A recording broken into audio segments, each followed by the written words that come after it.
preparing the live stream. Now, whenever it opens in YouTube, I'm gonna have to close it out in YouTube, otherwise we'll get like feedback. That was so confusing the last time. Dana, can I ask if they're Sure. closing that blind over Sure. there? Anybody else, if the sun's in your eyes, if you want to close those blinds, you can do it. Oh, see, the that's the side, other the little side. twisty. okay, I think we're streaming live to YouTube Oh, I now, guess it but we're doesn't working have on the one on that. blinds to get a better picture. I was gonna say, if it's done by. There we go. Does That'll work. Is that good Thank enough? you. that work? That's perfect. All right, we're Maybe it gonna was just a. call the meeting of the Du Bois County Community Corrections Advisory Board to order. I think Megan's gonna note the role of those that are appearing via Zoom. Those of you here in person, you sign the attendance sheet. First order of business will be the approval of the November and January minutes. The November minutes were just passed out to the people who are physically present in this room. They have not been distributed to everybody electronically. If those of you that are appearing remotely have any questions about going back to the November minutes, we can try to answer those here in person. Otherwise, if there's any discussion, we'd entertain that at this time. Not very long, we can just have Megan read them. Yes.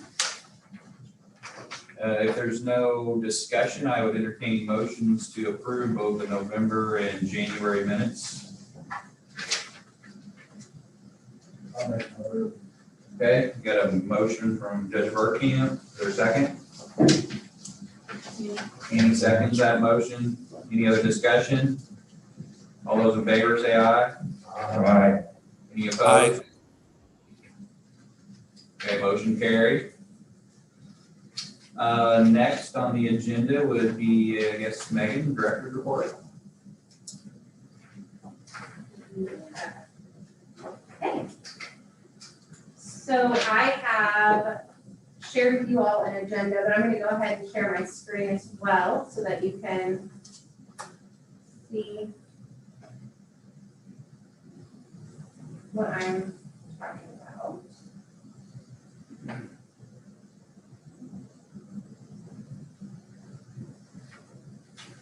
The first item of business is our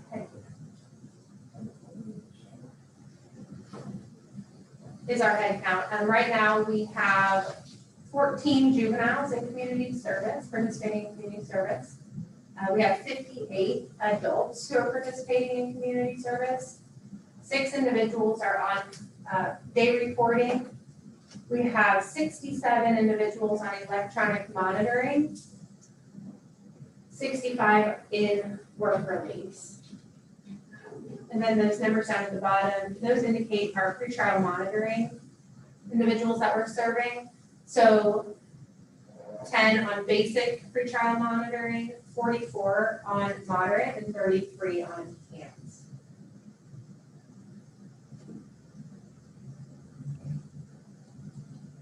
Might be helpful to those who aren't familiar with those different levels, to explain that to them, what those different levels are. So do you want to do that? Okay, so basic pretrial monitoring requires first to report electronically monthly and have a limit. And a face-to-face meeting with pretrial every 30 days, once a month.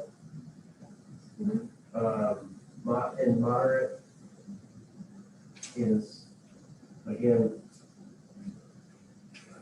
remembering right off the top of my head, I know enhanced is weekly electronic check-ins and the monthly face-to-face service directly. So anyway, it's the number of check-in, basic, moderate, enhanced. It's just the number of times that people have to check in, the requirements to check in with pretrial services. All the other conditions are the same, that being that they can't be arrested while they're on the program. They have to keep pretrial advises their address and telephone notifying of any changes. And then it appeared all future court dates unless told otherwise. And then any other special conditions the court may impose as a condition of their release. So really the basic, moderate, and enhanced, most of the requirements are the same, but for the amount of times in which they're required to check in with pretrial services on a weekly or monthly basis. So I cheated here, I pulled up one of the reports, so I can clarify that. So basic is monthly check-in plus every other month face-to-face. And moderate is monthly check-in plus monthly face-to-face. And then enhanced is weekly check-in plus monthly face-to-face.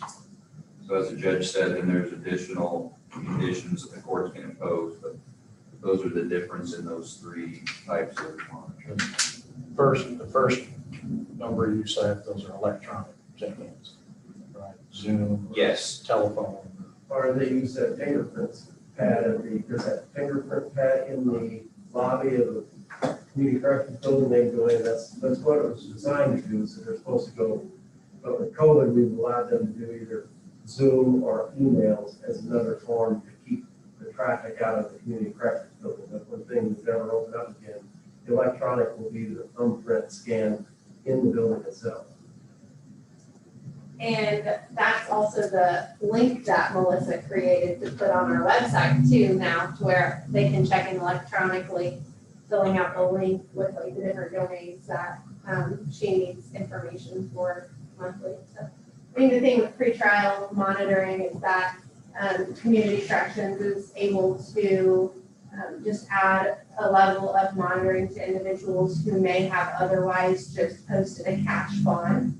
And so they're able to provide services in the interim prior to sentencing, even, I mean, we can't make anyone do anything during that time, unless it's ordered by the court, of course, but we're kind of that additional resource while their case is pending to hopefully get them set up on the right track leading up to sentencing and starting that process for them. So those numbers for pretrial monitoring have increased. I used the same agenda and then I just plug in my numbers, so those numbers, whenever I was creating the November agenda, have increased quite a bit. Our work release and our electronic monitoring numbers, just for comparison's sake, electronic monitoring is getting back up to where they normally are, but our work release numbers are still pretty low, and I'm okay with that. With just, less people in a tight setting is okay for right now. Any questions on the population report?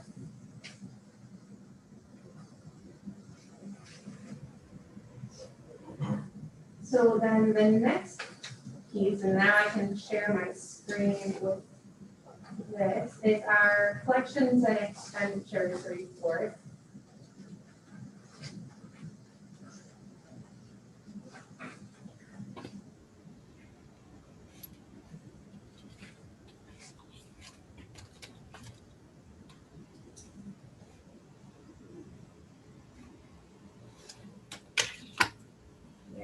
Right? Okay, so these were emailed out to everyone ahead of time. Those of you who are here physically have them in your packets. I did think it's a little bit different this year, mostly because we have increased our revenue streams in a couple of different areas, and so I wanted to be able to capture that on the collections and expenditures reports that I'm providing to you all. The first section there is our commissary, indigent, CPP, and project income account balances. So that's how much we physically have in those accounts at following the completion of that period. So the January 31 date.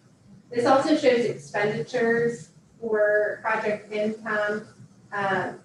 In January, we didn't have any claims because, other than payroll, just because of the way that the auditor's office does claims during the first month of the year.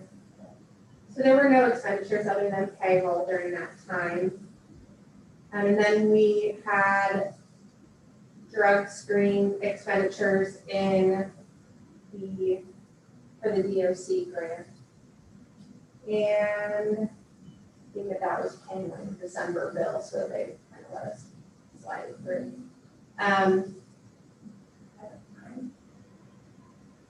County General, this is an exciting thing to finally report on. They have agreed for calendar year 2021 to provide us with part-time maintenance, which that was already approved, the part-time maintenance position, and then maintenance supplies and services.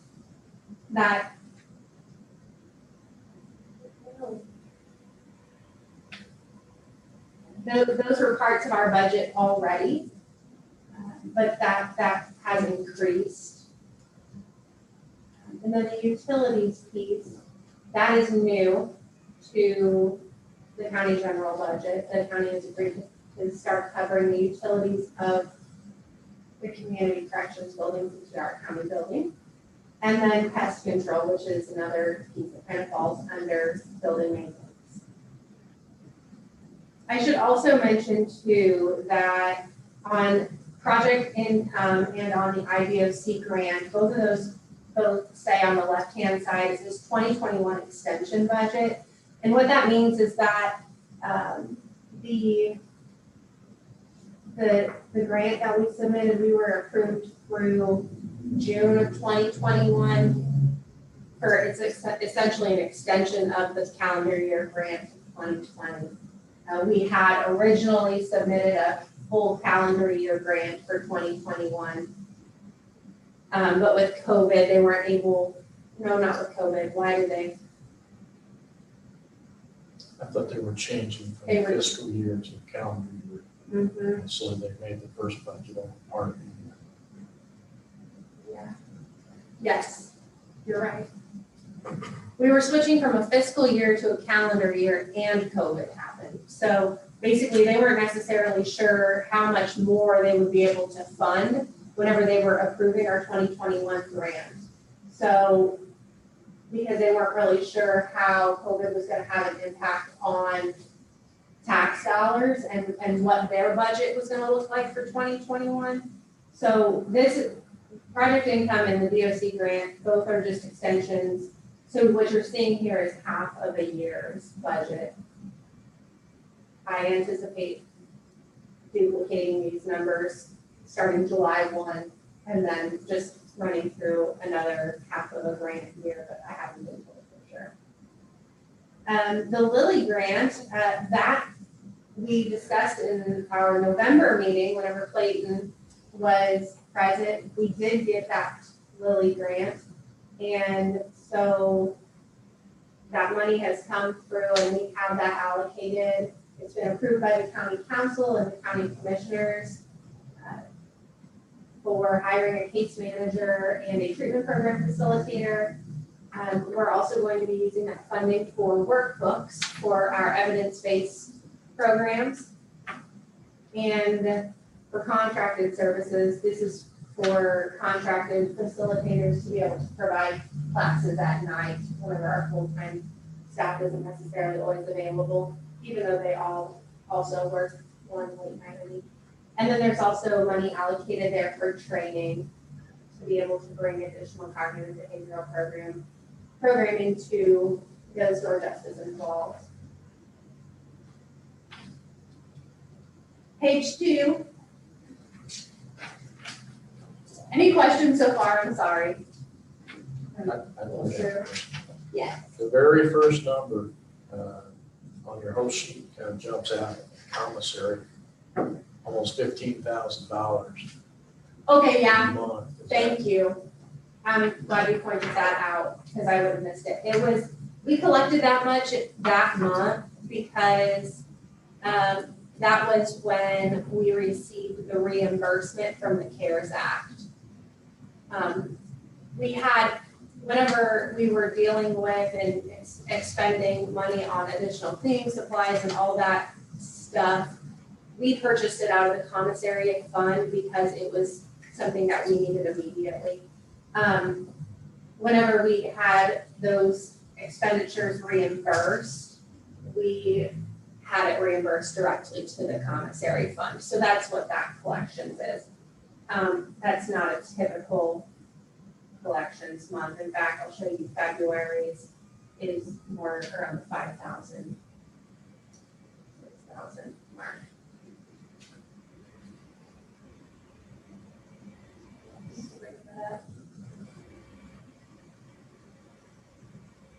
The pretrial services grant, that was on fiscal year, so the pretrial services policy team will be discussing in our upcoming meeting this week, applying for additional or subsequent funding for the following fiscal year. That'll be from July 2021 to June 2022.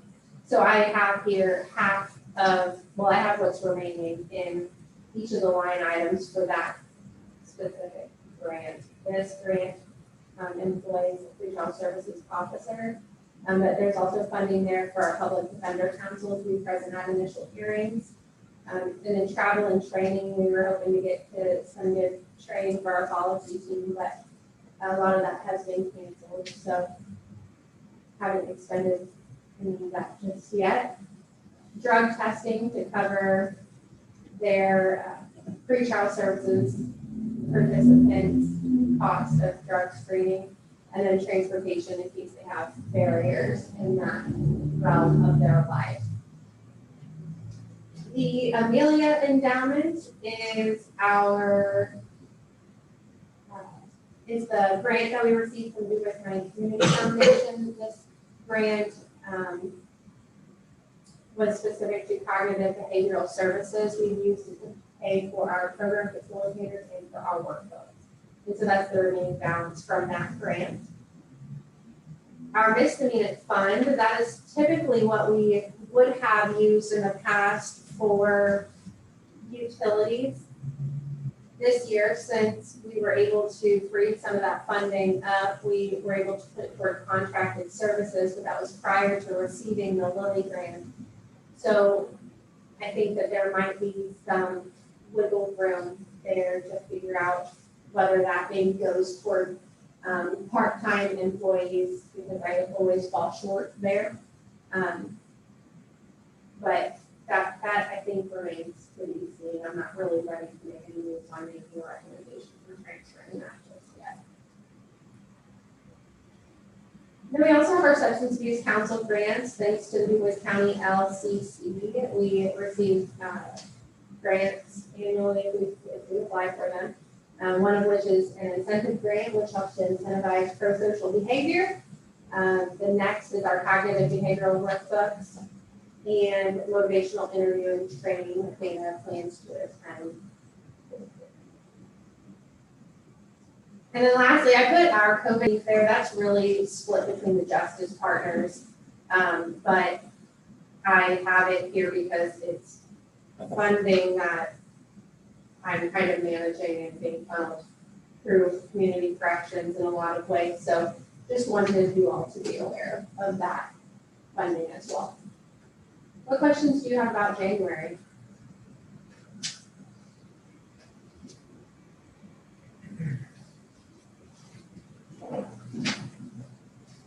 Then I'll pull up February. It's a lot of the same, except we've started spending some of our money a little bit more at least.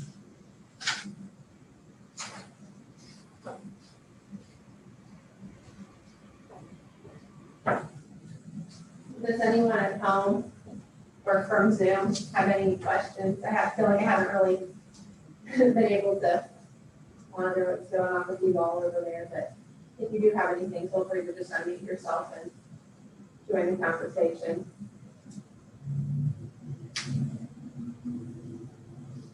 You see the chat? There's that. I don't know if anybody had it, just looks like. I asked them if they were able to hear, and they said yes. Okay. That they can, but some things are muffled.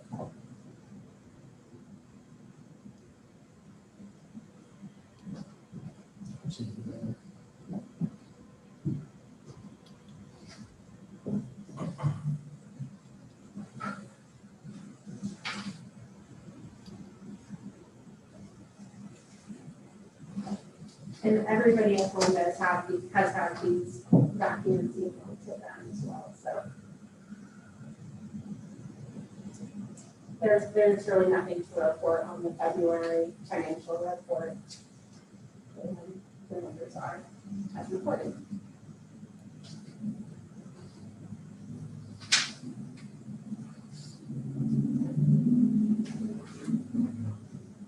I kind of missed something here, I don't know, maybe self-explanatory, but the COVID-19 emergency relief fund, that $82,000 in equipment, what is that? So Doug Carlin asked what the $82,000 in equipment was allocated for in the COVID relief grant that I was discussing. So, it's allocated for equipment. Some of that has to go toward,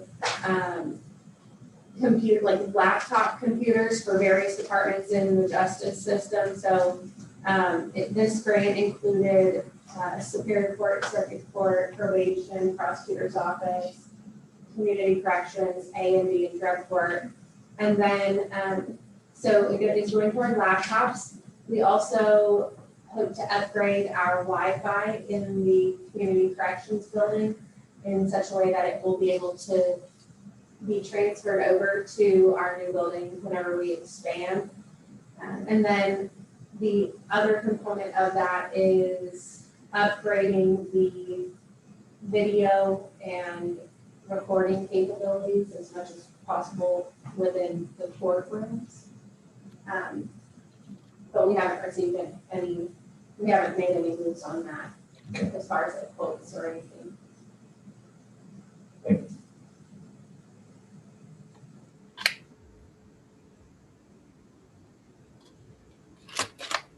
Megan, what's the deadline then for that expenditure? Is it 2021? Calendar year, yeah.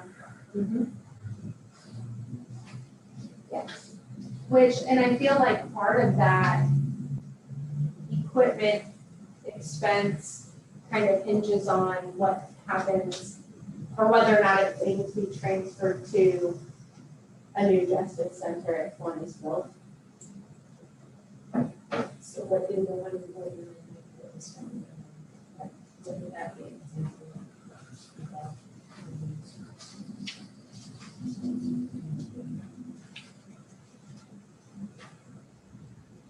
$149.90 we owe spent in February. Yeah. Oh, that was a Zoom subscription. Yeah. Okay. Zoom Pro that lets me stream live to YouTube. And Megan, just so everybody's aware, that's not money you have in the bank, correct? That's a No. reimbursable grant. So if the money, Thank you. if we spend it, we get reimbursed, but it's not sitting in general fund or sitting in any account here in the county. So that money really, after we spend it, we have some claims, get reimbursed. Right. Yes, that grant will reimburse us after having spent the money.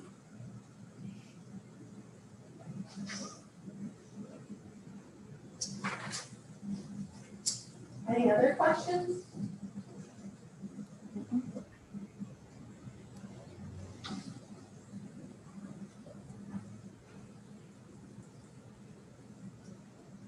No? Okay.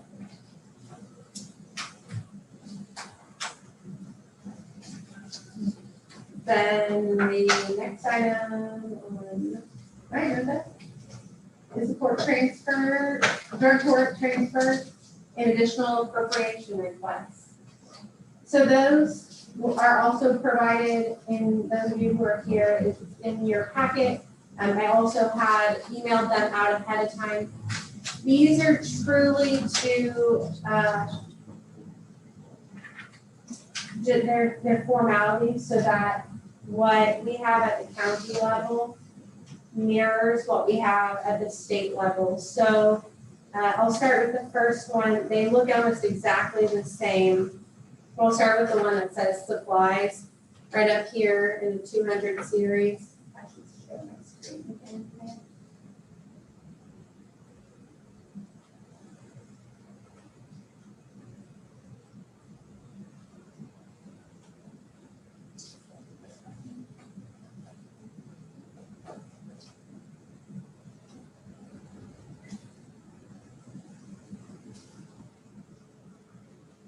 supplies, there it is. It's on this screen. Stop sharing and then I'm gonna reshare.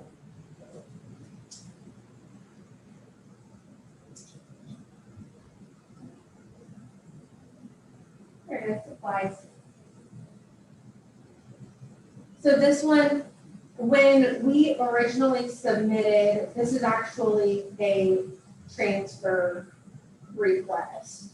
So we're requesting to transfer supplies from the 200 series and into the 300 series. Basically, whenever the grant was submitted, we submitted the drug screen amount in the supplies column, such as testing devices and those sorts of things. Really, what that funding is intended to go toward is the analysis of the sample that they provide. So that actually has to be coded under the 300 series because it's a service, not a supply.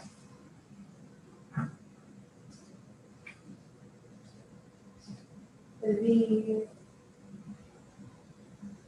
second transfer, do you feel like we need separate motions for these? It would be simpler to just take them up one at a time. Okay. So does anybody have any questions about the first transfer request? Transferring the 4908 from the 200 series to the 300 series. Reason being is to pay for the toxicology analysis. I'm hearing any questions. Is there a motion to approve the transfer? So I'm sorry, make a motion to transfer. Okay, So, got a motion and a second. Any other discussion? All those in favor? Aye. Aye. Anybody opposed? Not hearing any, motion carries. All right, now let's go ahead to the second transfer request.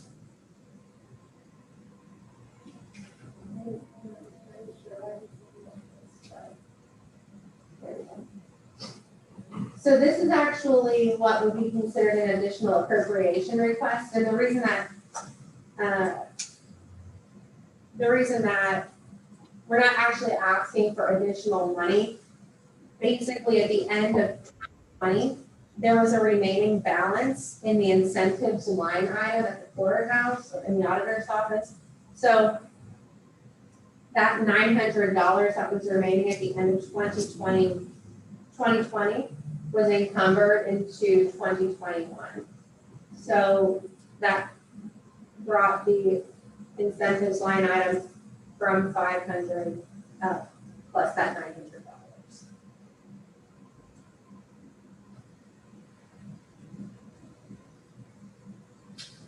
Anybody have any questions for Megan or anyone with regard to the second transfer request?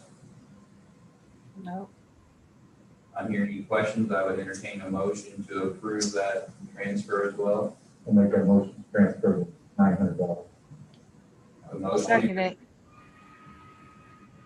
I feel like that might have been. Jennifer. here we go. All right, we have a motion in a second. All those in favor? Aye. Anyone opposed? Motion also carries.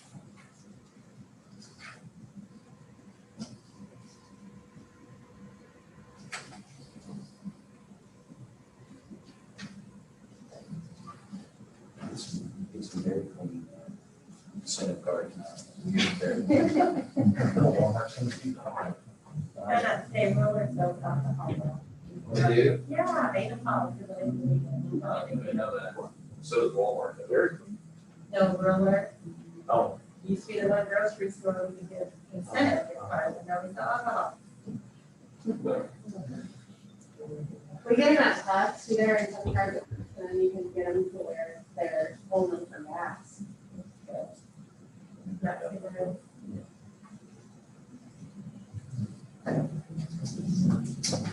Okay, so the next item on the agenda is our performance metrics. So these are the metrics that we have to submit annually to the Department of Corrections. Dana reported on our outcomes in the last meeting, and then in between last meeting and this meeting, she created a new metric for this year.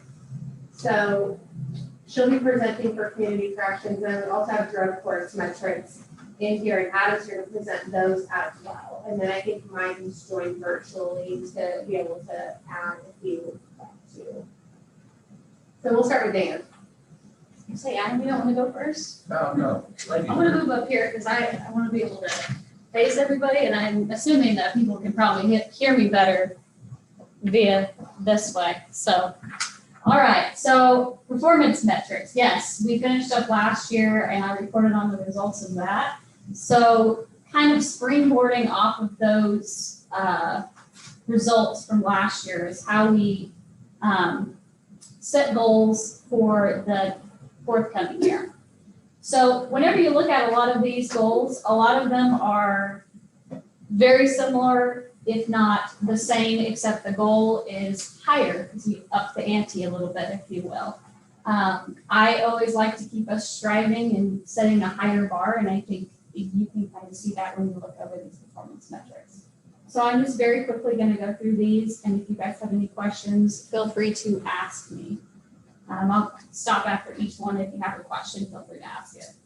So our first goal is to have 100% of our full-time staff members who receive 40 or more training hours. We've talked enough about those 40 training hours that everyone knows, yes, that's a lot, but that is the expectation for IACAC. And so last year we ended up at 82% and our goal was 90. And this year I'm feeling maybe overly confident and set the goal. I rarely put 100%, but I feel like this is totally doable. We're off to a great start this year. We have a lot of great training on the books. Already started, we're doing learning teams this year. So we're meeting in groups to go over motivational interviewing, which is really awesome and has been great so far. So yeah, I feel like that 100% is totally doable. The trick is always getting our nighttime shift officers to kind of get those hours in because they work at night. But the big thing that's really helped is a lot of that training right now is online because of COVID. So we're able to access some additional things as well. So that is our goal for this year is 100%. Questions on goal number 1? I think 82% is great. Yeah. You know, and it is great. But I feel like that goal is one that we can definitely hit 100% on. It's totally doable. Totally doable. So if no other questions, I will go to goal 2. So that is 95% of all case plans will include all moderate and high risk need areas on the plan. So I've talked about case plans and how they're our blueprint essentially for the work that we do. If we follow said case plan, if we do our needs assessment, we know what the individual needs to be successful, we create our case plan based off of that. And I didn't put 100% on here because I left a little wiggle room for the occasional minor, maybe technical error in our program. But otherwise than that, all of our case plans are always need to include our moderate and high risk areas. This year, when I was thinking about performance metrics, I stood back and I thought to myself, what is the most important things that we do in our work here? And it is our case plans. It is meeting our individuals' needs, what their needs are, not the cookie cutter. And so you'll see that kind of as a theme across these metrics is this is what's most important, and we're going to make our goals focused on the things that are most important for our work.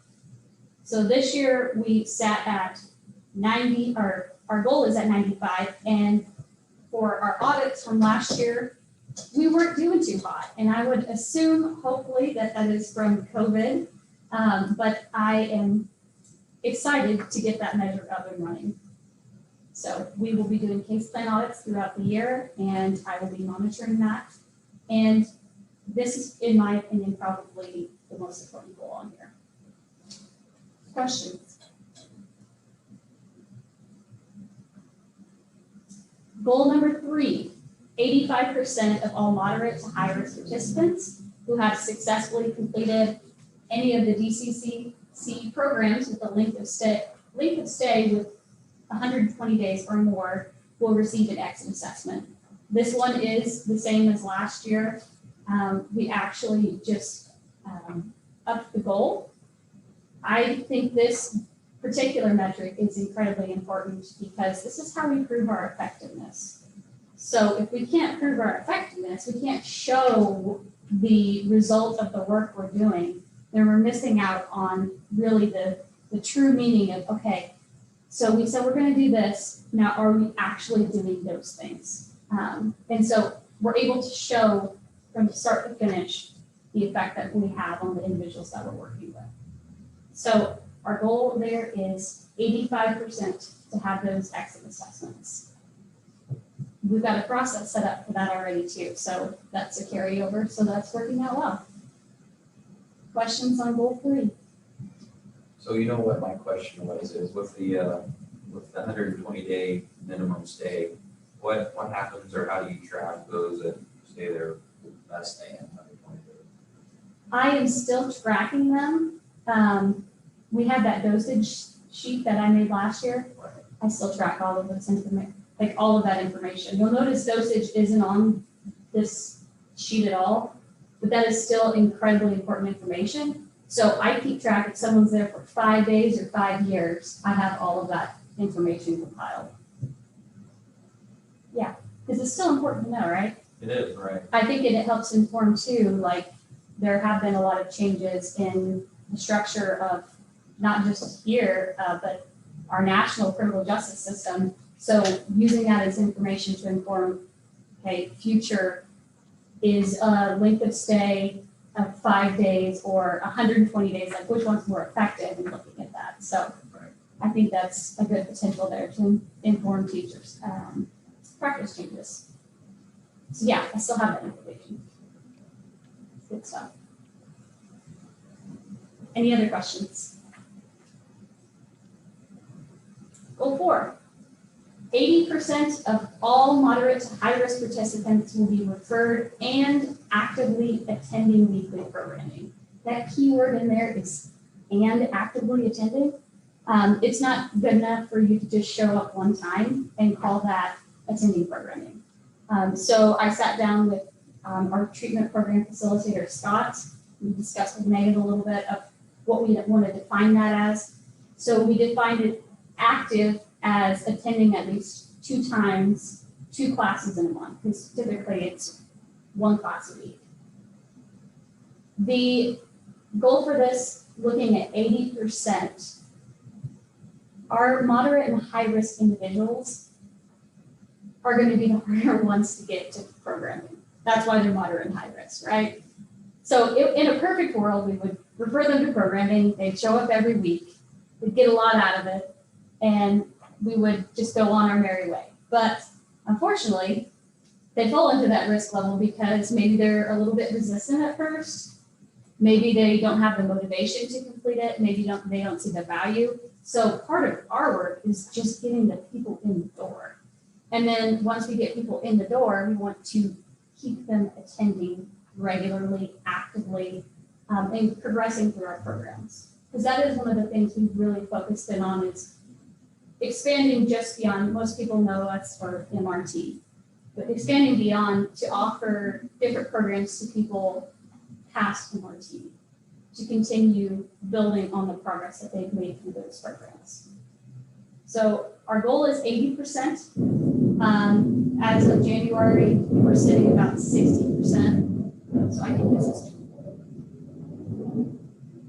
questions on that one. So do all of the moderate and high risk get referred? It's just those that are actively participating in this? Yes, yeah. So again, this is not just necessarily a cookie cutter, oh, you're moderate, high risk, you're going to be referred to X, Y, Z. Sometimes people have some stability factors that they need to take into effect first. So maybe it takes a week or 2 for them to start attending programming, or maybe we have some people who aren't a good fit for group, and that's very few individuals, but we might figure out something different for them. So maybe they're working one-on-one with a case manager. but at the very least, they're never not doing anything. If they're moderate or high risk, they're referred to programming, they're working with the case manager, they might be attending outside appointments, maybe with life screening, playful healing, maybe they're in BIT. So they may be, like, for instance, Anthony, for you guys, they might be doing BIT first and then going to one of our programs. Because they're still getting programming of some sort, but we also can't ask them to take all of that time. So during a typical week. So yeah, they're in programming. Questions?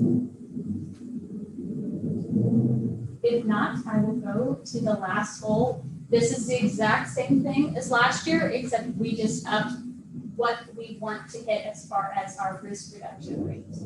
So last year we hit at 18.57 for a risk reduction rate, and this year we are shooting for 20%. This is more than doable, and I think by focusing in all of our overall goals on the things that truly make a difference when it comes to risk, I think we'll have no problem meeting this. Focus on the essentials and risk, and then eventually recidivism reduction works. So that's kind of why that's built in there. Questions, comments? If not, I'll yield my time to Adam. I think I'll probably come up there. What was the name of that program, Aries or something, where they come in the first time, you had to fill out the form? The IRS. IRS, thank you. Yes. Is that being completed? Every single person who walks through our door gets an IRS. Thank you. Yes. That's what I I didn't get one. You're next time you walk out there. I can get with you. I knew that was, I'm afraid what I'd find Now I'm out. interested. I I knew might that was a score pro- you out in my head. I know. I'd have problems with authority. You would be? I know. Sure. I think we all be looking. For anybody that doesn't know me, I'm Adam Commons. I'm the drug court case manager.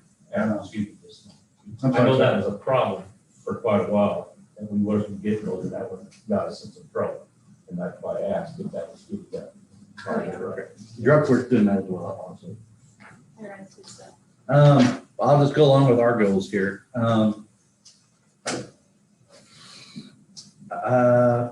Based off of last year, we had 13 high to very high risk participants.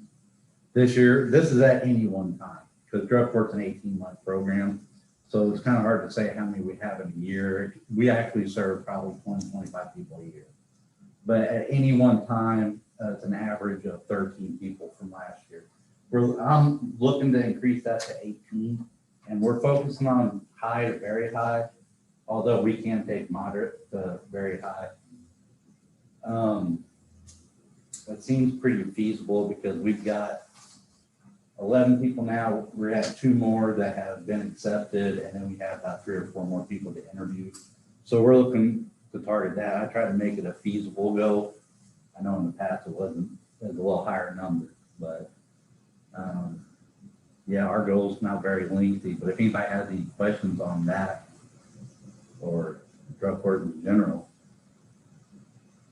And for goal 2, we want to focus on 18 participants. So basically saying we want very high to high risk. Not that we won't take moderate, but you know, I'm again trying to continue with being at a higher level where we're serving the more at-risk people. Looking good so far. Goal 3, 70% of participants will graduate successfully from the program. For 2020, we had 66%. Reasons being, some people just abscond or they make too many mistakes while on drug court, and unfortunately they're terminated. And we're looking to up that by 4% this year. You say terminated, you don't mean killed.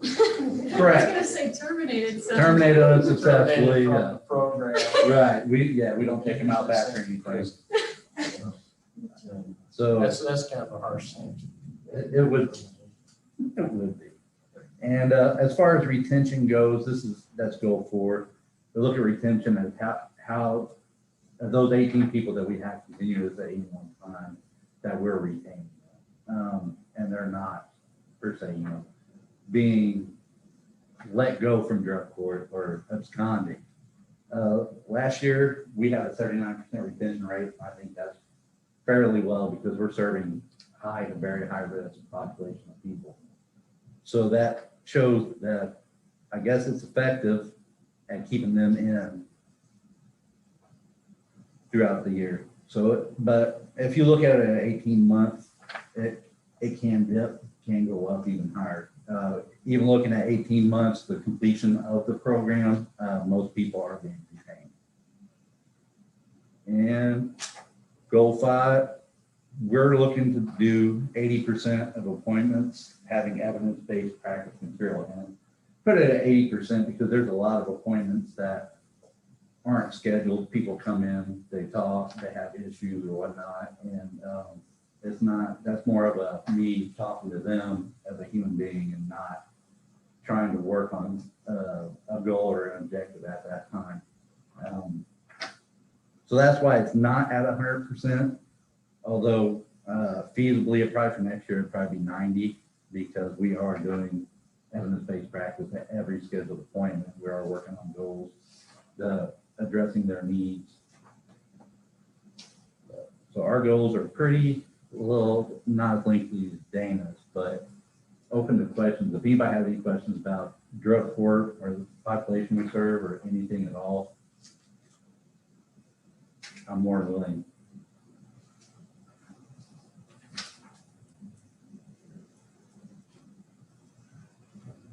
Well, without further ado, I'll take one.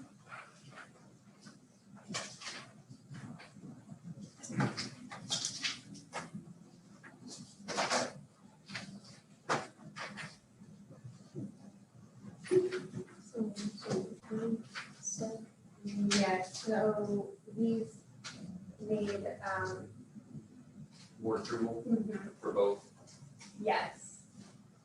Okay, so we've gone through both the community corrections and drug court 2021 performance measures. Any other discussion with regarding those two? I'm hearing any discussion. I would entertain a motion to accept and approve those measures.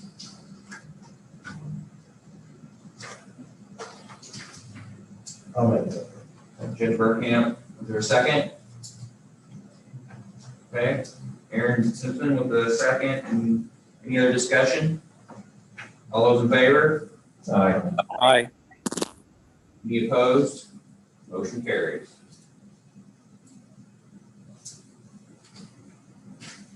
Do you have anything else for the group or the good of the order?